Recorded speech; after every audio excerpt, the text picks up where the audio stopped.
What does enunciating mean? It means saying all the words very clearly. Okay. Hi, this is Teddy. You're listening to the 5th episode of the Two Broads Talking Politics Book Club, reviewing Kirsten Gillibrand's 2014 book Off the Sidelines. Previous episodes have covered books by Kamala Harris, Pete Buttigieg, Elizabeth Thorp, and Julian Castro.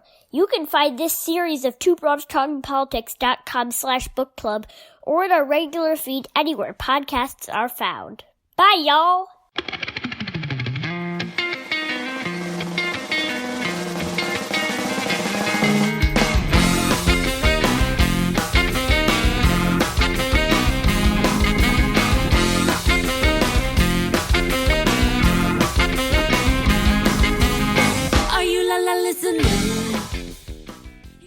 Hey everyone, this is Kelly with Two Broads Talking Politics. We are here for the 5th episode of our book club series. I'm here with my co-host Sophy. Hey Sophy. Hey Kelly. Joining us is freelance writer Kaz Weida. Hi Kaz. Hello. And writer and actress Elizabeth Thorp. Hi Elizabeth. Hey ladies. So today we are going to be discussing Kirsten Gillibrand's book. It's called Off the Sidelines, Raise Your Voice, Change the World. I will note that this is the oldest of the books that we have read so far. It was written in 2014, so it's a few years older than a couple of the other books that we have read thus far. So let's just jump in. What did you guys think of the book? This is Elizabeth. I had a hard time getting through it. I didn't have an audiobook. I had the real book. And it was way too lean-in-y for me. It was like, and I feel like this formula and this narrative is a little stale. It's like almost condescending in a way to women. But again, I know it's a little bit older, but I had a hard time getting through it. And there was also like an aw shucks element to it. Like I was totally shocked when my name was floated to become a replacement senator for Hillary when she was going to be the Secretary of State. I find that really hard to believe, knowing how these things work. But it was a hard slog for me personally to get through it. See, I really enjoyed it. Now, I had the audiobook, and maybe that makes a difference. This was the first of the books that we've done that I listened to the audiobook, and I happen to love Kirsten Gillibrand's voice. I don't know what it is. There's something New York-y about it that I really love. And I had just met her when we started reading it, so that may also have contributed. I did listen to it at 1.5 speed because that's what I do all listening to things at.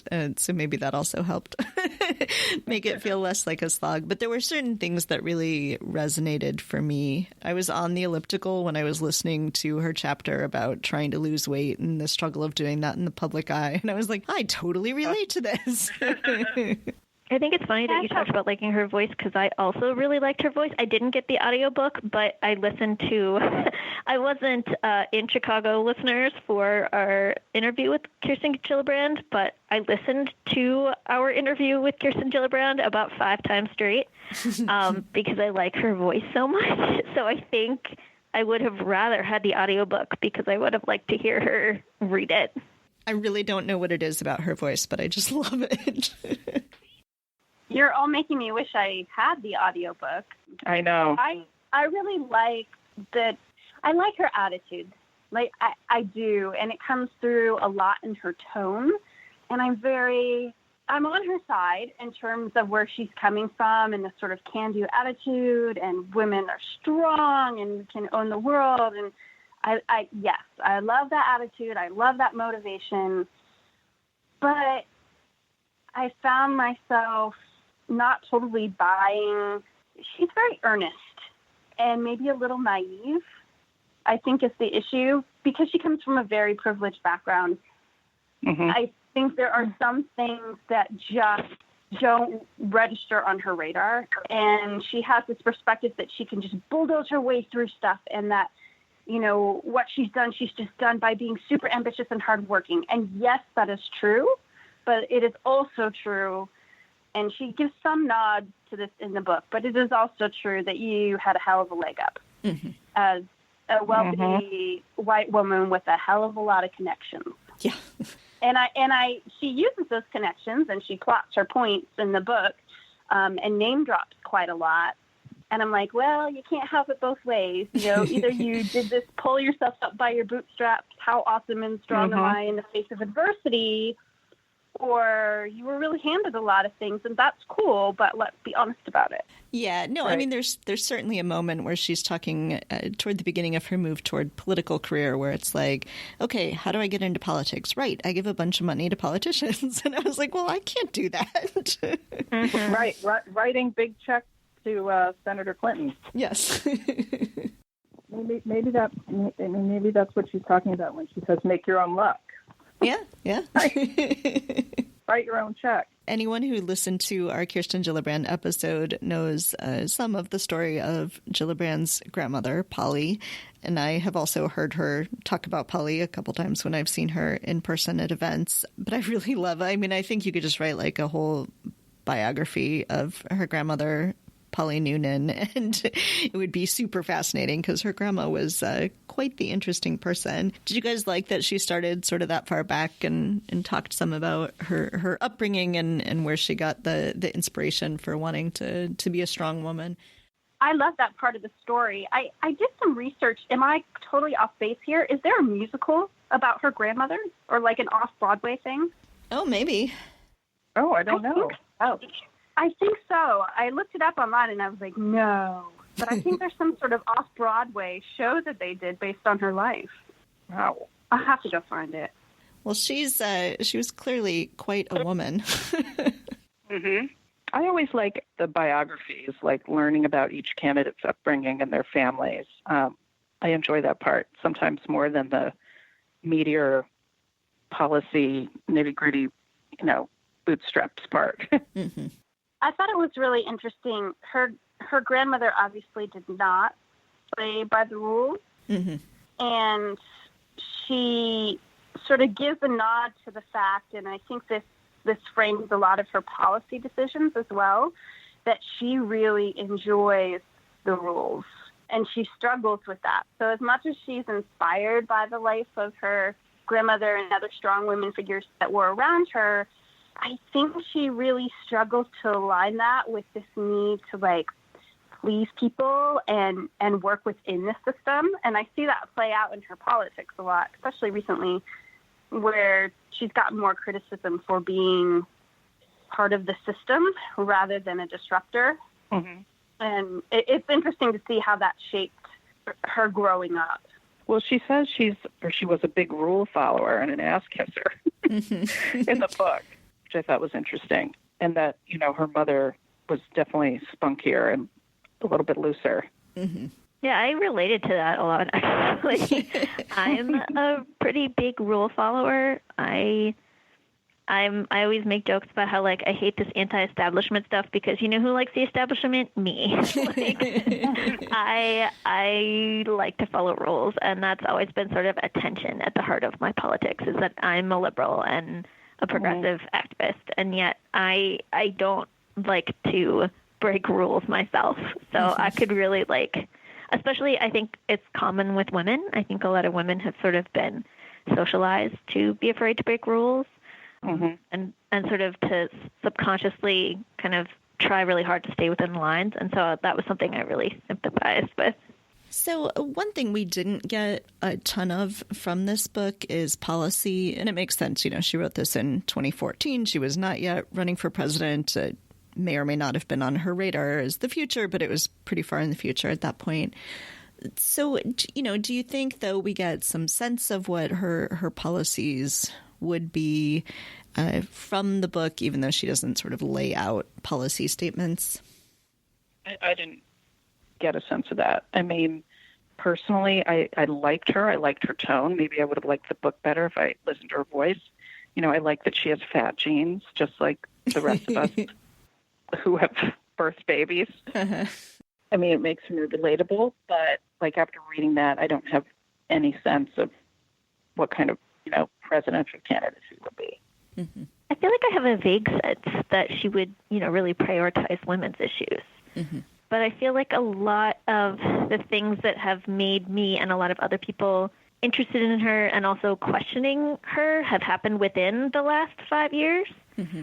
And so I'd be interested to read a second book You know, I'd be interested to read maybe a more traditional presidential campaign book from her, talking about, you know, how she did come to change her positions on a couple of issues, how she did become more progressive, how she got involved in the Me Too movement, stuff like that. So I feel like it's time for her to write another book, honestly. She's got plenty of time right now. Yeah. Oh, yeah, totally. Yeah, it was very interesting to hear her talk about, was it playing squash with Al Franken? Mm-hmm. Mm-hmm. And, you know, reading that and then knowing what happened later with some of those interactions was sort of fascinating. And she also talked about how she supported and helped get Tulsi elected. And I was like, wow, that was quite a decision. Yeah. I don't know if that's, you know, would do it again, but there are definitely some things that have changed quite a lot, just even since 2016, that I would guess would change how she would frame this book. Yeah, I mean, I think one thing you do get a pretty clear sense of, ironically from the book and not from her campaign, is what it is really like to be a working mom in Congress, you know, and how difficult, but yet how privileged, you know, people in the House and the Senate can be when it comes to having kids, being able to bring kids to work, that sort of thing. You know, and so it makes sense that now she has a pretty strong policy on childcare and universal pre-K and things like that. But she doesn't really talk about that biography piece at all now. You know, she'll mention every once in a while, like being a working mom. But I asked her in our interview about that particular point and didn't get a lot of the sort of personal connection. So in some ways, I wish that the Gillibrand who wrote the book was the Gillibrand who was running for president now.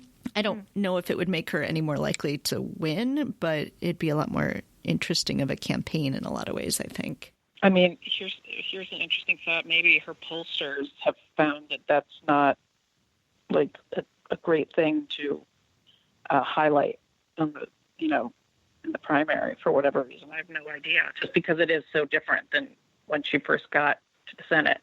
Right. You know, maybe it's some campaign spin. Yeah, I mean, I just wonder if maybe it's too spinny. You know, there have been some articles lately that have talked about how her campaign has been kind of playing it safe. And, you know, I wonder if maybe they're playing it too safe and she should have been more like the person who wrote this book. Mm-hmm. I think, too, I appreciated the way that she talked and was very frank about her struggles, but maybe they're worried that will undermine people's belief in her capabilities in the executive office, that she would have her hands too full, and because her kids are so young. I mean, how old is her youngest? Under 5, right? They might be a little older than that now, but yeah, they're still pretty young. They're still school age for sure. Yeah. I wonder if that's what was at the heart of that, is some hesitation about not wanting her to look like she couldn't take that on and still managed to raise her family. I found myself also a little bit frustrated with her husband, and this is probably not fair, but I was like, why are you responsible for picking up the kids every day? Yeah. And I know she explained he had a job and where that wasn't really an option, blah, blah, blah, but I was still kind of a little bit resentful on her behalf about that. Fair or not? Yeah. Yeah, not exactly like enlightened. Yeah, I mean, I would guess that this may be something that has evolved over the years, maybe in their relationship and then in conversations women have had about their careers. But I think that I can juggle it all and do it all, I think women are very disillusioned with that at this point, and maybe that was not the case so much when she wrote the book. So tone-wise, it struck me in a funny way. Yeah. So are there things, you know, besides perhaps maybe an update on policy, are there other things that we wish had been in the book, things where we felt the story was lacking at all? Honestly, I got my fill. I'm good. I don't know. I mean, I feel like the thing that I hear people complain about with regard to her is her calling for Franken's resignation, which obviously couldn't have been in the book, but I think that if people were looking to read the book to get an idea of how she would address their particular, you know, concerns or problems with her, that they would want to read about that, which is one of the reasons I would like to see like an updated version of this book for 2019, because I actually support her and what she did there, but I'd like her to like talk out her rationale, because I think that is a big sticking point for a lot of people, particularly men, but a lot of people in the primary right now. I think it also gave me a sense of how she works through issues.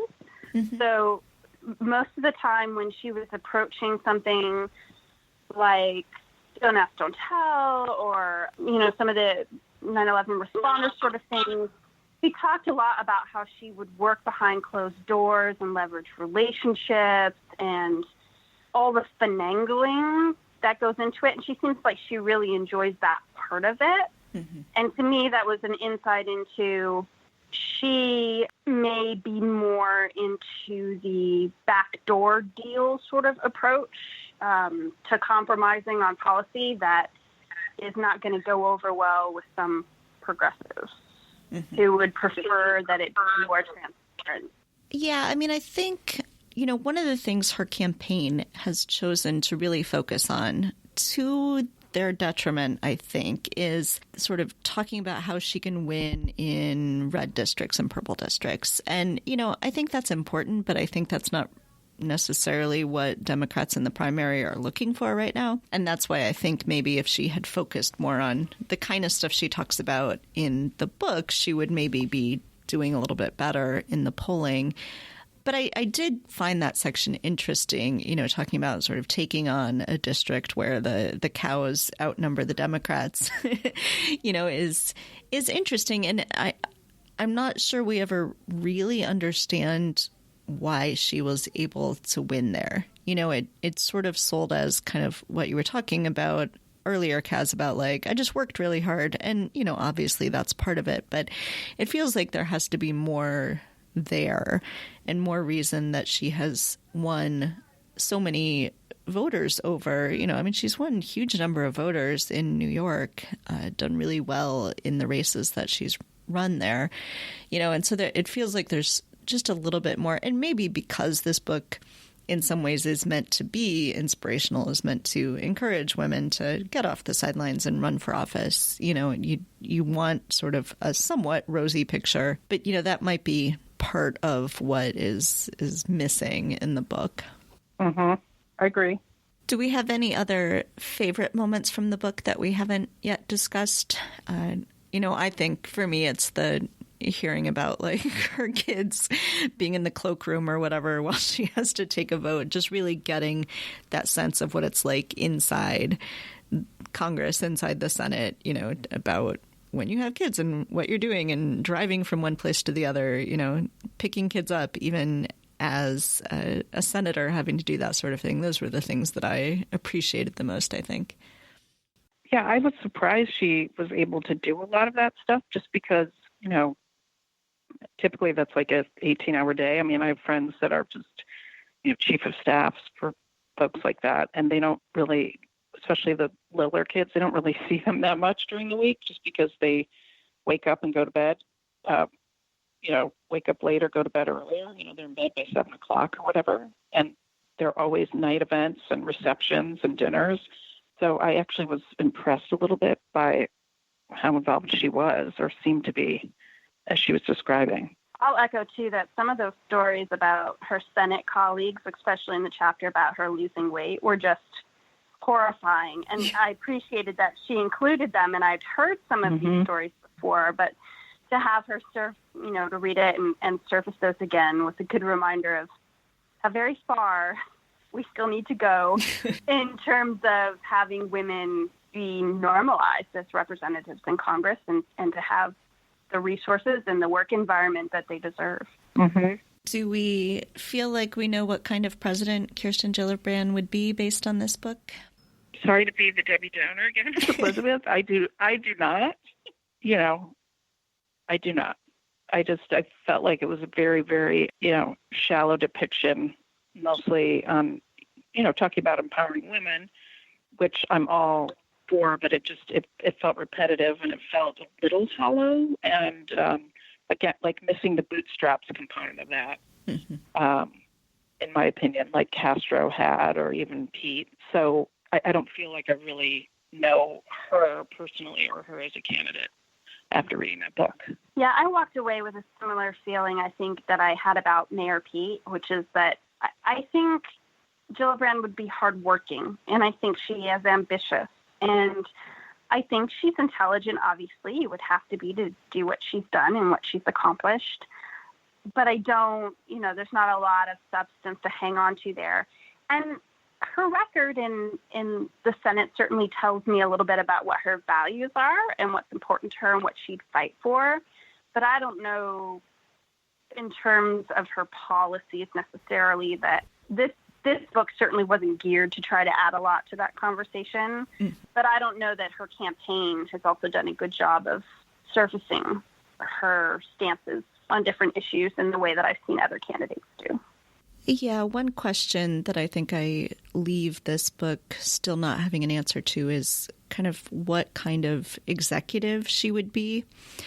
She talks some about her staff and working with her staff and being a boss, but it seems like she surrounds herself with a lot of fairly young employees, which I don't think is a bad thing, but obviously as president, that can't be everybody you hire. And, so I'm not entirely sure how she would be leading, the entire executive branch.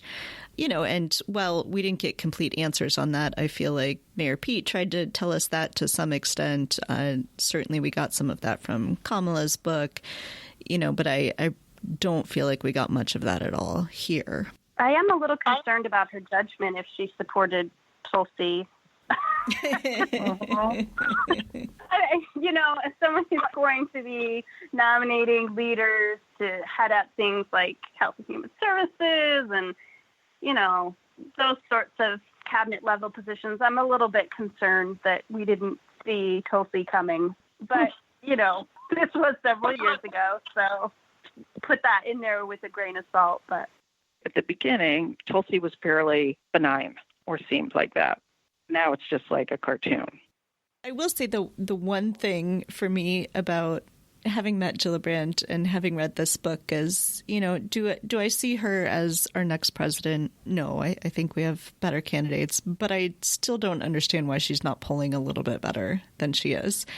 I think compared to like a Mayor Pete, it's like, but Gillibrand has experience and, I think it's the misogyny thing. It's like Hillary. It's like, she's a very smart, articulate, maybe not so loosey-goosey white woman. And I think, when I was canvassing for Hillary, I had several women tell me, I just don't like her. She annoys me, Hillary.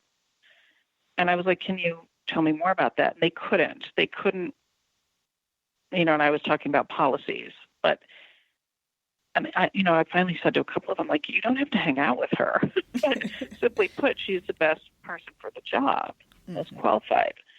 But they just were like, she bothers me. And it might be what Kaz was referring to, a little bit of the entitlement stuff, too. Like, she grew up, very privileged. Hillary didn't, but obviously after you've been president of the United States, they did very well. So there's something to that, I think. All right. Well, I do think if people like sort of a, fun read about what it's really like inside Congress to be a working mom and want sort of a inspirational, run for office kind of story, listen to the audiobook because Gillibrand has a great voice, but perhaps hasn't sold us on being the next president. Co-signed. Thanks for listening to Two Broads Talking Politics. Our theme song is called Are You Listening? Off of the album Elephant Shaped Trees by the band Immunuri, and we're using it with permission of the band. Our logo and other original artwork is by Matthew Weflin and was created for use by this podcast.